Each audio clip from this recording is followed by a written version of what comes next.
Allahu Akbar, Allahu Akbar. Di antara kisah yang berhubungan dengan kesolehan orang yang patuh kepada Allah dan kenikmatan hidup dia, kisah seorang anak muda di Mekah. Dari sekian ribu kisah, mungkin bukan jutaan kisah orang soleh, di antaranya kisah anak muda ini yang sempat membuat hati saya merasa menambah keimanan. Orang ini keluar dari masjid habis sholat duhur di Masjid Haram Mekah. Kemudian dia menemukan sebuah kantong. Kantong ini berwarna biru, beludru, ya. Biru yang terang, yang bagus gitu. Kemudian dia buka kantong tersebut dan dia temukan di dalamnya ada permata zamrud. Termasuk permata yang mahal. Di dunia ini pun sampai sekarang di masa kita juga dikenal dengan permata yang mahal. Di dalam Islam Bapak Ibu sekalian, kita kalau menemukan benda yang jatuh, namanya luqatah dalam bahasa Arabnya. Hukum syar'inya, kita dianjurkan tidak menyentuhnya. Hukum syar'i. Bapak Ibu temukan HP, temukan duit, temukan dompet, gak usah diganggu, biarin di tempatnya. Hukum syar'inya begitu. Karena bisa saja pada saat kita ambil, mungkin orangnya datang 5 menit kemudian.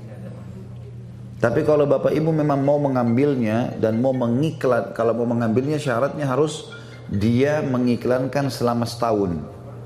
Kalau sudah setahun diiklankan tidak ada yang punya, bisa jadi haknya dia. Hukum begitu, hukum luqatah. Tapi anak muda ini melihat di depan Masjid Haram ada kantong terjatuh, diambil sama dia, lalu dia naik ke atas sebuah batu, dia iklankan. Dia mengatakan, wahai penduduk Mekah, dengarlah, saya menemukan kantong ini, ya, dan siapa yang merasa memilikinya silahkan datang ke saya. Lalu diangkat sama dia tinggi-tinggi. Rupanya nggak ada yang mengaku. Dia teriak yang kedua kali, dia teriak yang ketiga kali, dia teriak yang ke-10 kali. Terus saja dia teriak, wahai muslimin, penduduk Mekah, ada nggak yang kehilangan kantong? Ini saya temukan. Nggak ada yang nyaut.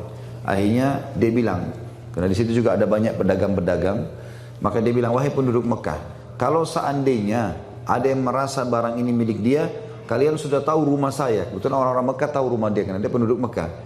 Maka tunjukkan rumah saya. Dengan hikmah Allah, baru saja anak muda ini pulang ke rumahnya, ada satu orang tua lewat di situ, sudah berjenggot putih, naik ke batu yang sama, cukup tinggi, lalu dia teriak, wahai penduduk Mekah, apakah ada di antara kalian yang melihat kantong saya yang jatuh?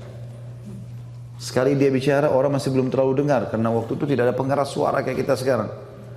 2 kali, 3 kali, ada satu pengusaha di situ, ada pedagang yang datang mengatakan, wahai kakek tua, tadi sebelum anda naik ke atas batu ini, ada orang yang, anak muda yang menemukan kantong, mungkin itu yang anda cari. Rumahnya di sana, ditunjukin. Ringkas cerita, kakek ini pun pergi ke sana, dan kakek ini waktu mengiklankan, siapa yang menemukan kantong saya akan kasih sekian dinar. Ya. Kalau tidak salah itu 50 atau sekian banyak dinar, ya.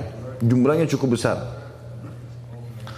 Maka pada saat itu Bapak Ibu sekalian, dia pun datang, si kakek ini datang ke rumah si anak muda tadi. Setelah salam, dia datang ke sana, kemudian dia menawarkan menanyakan apakah memang kau temukan kantong. Dia bilang iya. Baik.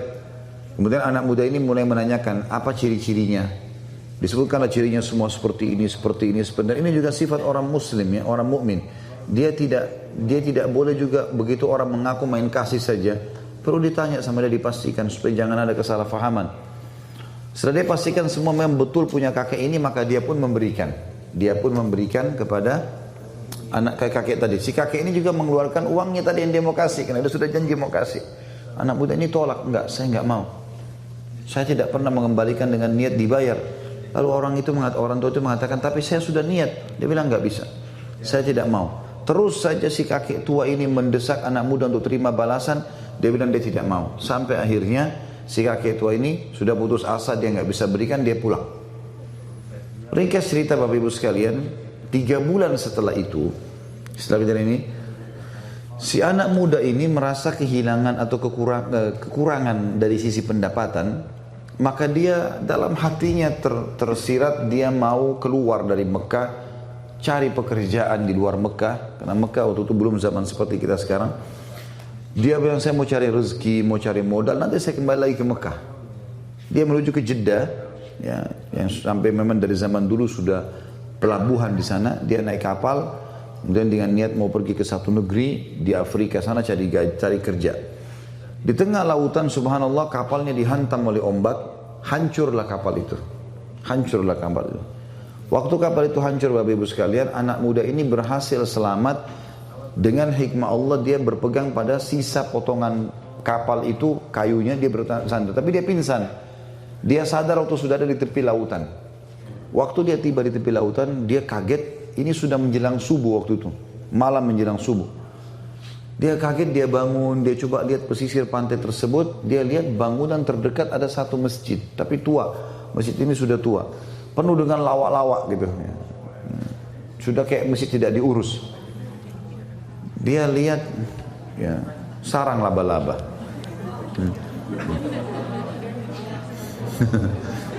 Baiklah. Yang jelas karena sudah tidak dirawat maka kelihatannya sudah kumuh ya. Dia pun melihat waktu subuh sudah tiba dalam kondisi bajunya basah. Dia baru sadar dari pingsannya, dia bersihin masjid itu semampunya lalu dia azan di masjid itu. Waktu dia azan rupanya masyarakat sekitar situ dengar itu kalau ada azan. Maka mereka pada datang. Sholatlah bersama anak muda ini. Azan, sholat sunnah, kemudian iqamah. Disuruhlah anak muda ini jadi imam. Ditunjuk oleh orang situ jadi imam. Dia jadi imam, dia sholat. Begitu salam, lalu kemudian orang-orang yang bilang, Anda ini dari mana? Kamu ini dari mana? Dia cerita sama dia.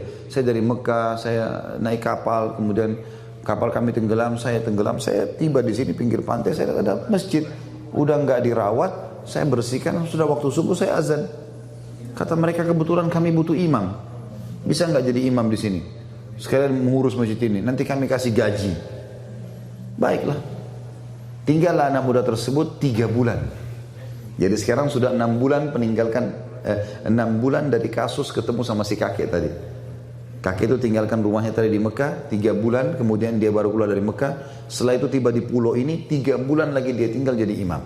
Setelah 3 bulan rupanya karena dia anak muda yang hafal Quran, dia juga punya ilmu syar'i, ilmu agama yang bisa diajarkan, maka masyarakat sempat suka dengan dia.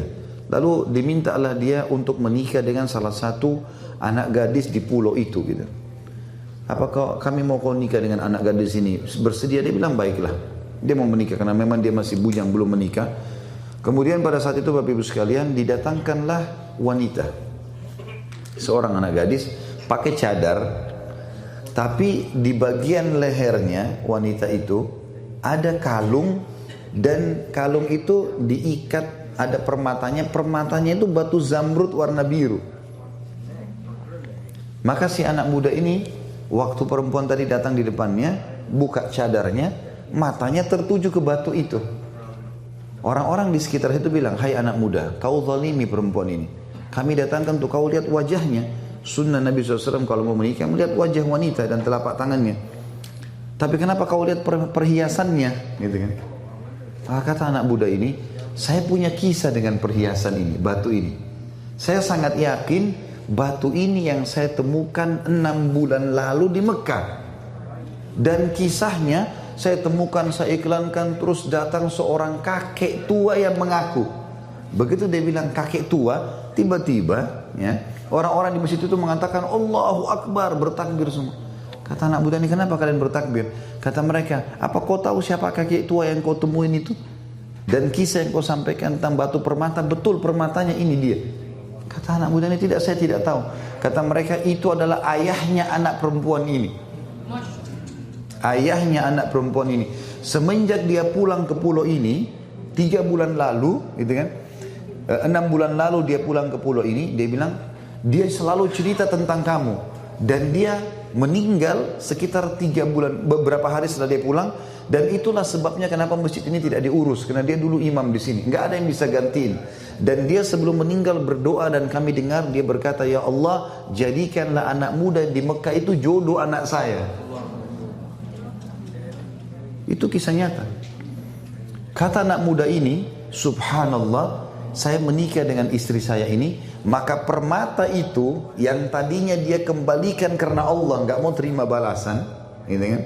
Dia bilang saya kembalikan sekarang menjadi milik saya sama istri saya.